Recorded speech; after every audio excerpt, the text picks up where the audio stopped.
ซึ่งคันเนาะเพราะว่ามีแต่ก็พี่น้องเขาก็เลยเตียนว่าใครหาเงินเพิ่มใครหาเงินเขาแทงไฟแทงตั้งเดิงไหนกันเนาะถ่อมด้วยวิดีโอหัวในเฮาสุดนี่คันเนาะชื่อเตียนว่าเคยกล้าเคยขายออนไลน์ก็ดีคันเนาะชื่อเตียนว่ามีป้ายอยู่ดีคือเข้มนี่ก็มาสิที่เจอคู่ของนี่ก็สร้างจับปันตัวเจ้าเก่าเฮาขึ้นเหลือไล่นี่กันเนาะด้วยถึงเริ่มหน้าป้ายอยู่ดีตัวเจ้าเก่าก็สร้างเป็นเงินเขาหาเงินเขาไรแทงไฟแทงตั้งเดิงนี่คันเนาะเอามาจะเป็นก้นหลุมเอามาจะเป็นก้นเทานี่คันนะแล้วก็บ่อายุไอ้ซอขาเต็ม11ขึ้นเด้อนี่ก็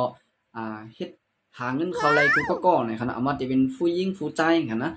เฮ็ดหาเงินไรในขณะโอเคมาดูจอมในวิดีโอในว่าจังมันในเงินเต้อยู่ข้างห้างนี่กันนะโอเคดูจอมกันค่ะโอเคเขาขึ้นมาตัวจอมกันเนาะอันนี้ก็จะเป็นเข้ามาที่เด้อเว็บไซต์ย่อนี่ครับเนาะเพราะว่าก็พี่น้องเขาเขาฮู้ว่าเปิ้นที่จึงเฮ็ดนี่ก็เขาเลยเป็นเนื้อบางส่วนใดนี่ครับเนาะอันนี้ก็จะเป็นที่เรื่องของการเซิร์ชสมอนี่ครับเนาะอันนี้ก็จะเป็นหมายID เว็บไซต์ค่ะเนาะอันนี้ก็จะเป็นหมาย ID เว็บไซต์ที่มีอยู่7ตัวนี่ครับเนาะ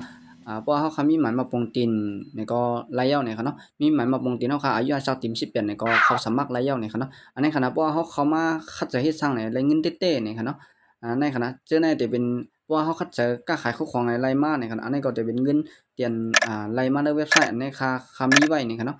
ที่ไหนก็มันจะมีที่ของเพราะว่าเงินเข้ามาเนี่ยมันจะมีครับนะโอเคเจอเตียนว่าเขาฮู้ว่าเปิ้นเฮ็ดเนี่ยก็เข้ามาเลยพินจอมกันเด้อบางส่วนไรเนี่ยครับเนาะ ที่มีไว้ปันๆสอนกูคำๆกูวันๆเนี่ยคันนะเรียนเพิ่นในฟรีคันเนาะโอเคสังเจ้าก็พี่น้องเขาสนใจใครหาเงินแทงไผแทงตั้งเดิงนี่คันเนาะโดยที่การที่อันเฮาเฮ็ดไว้อยู่แน่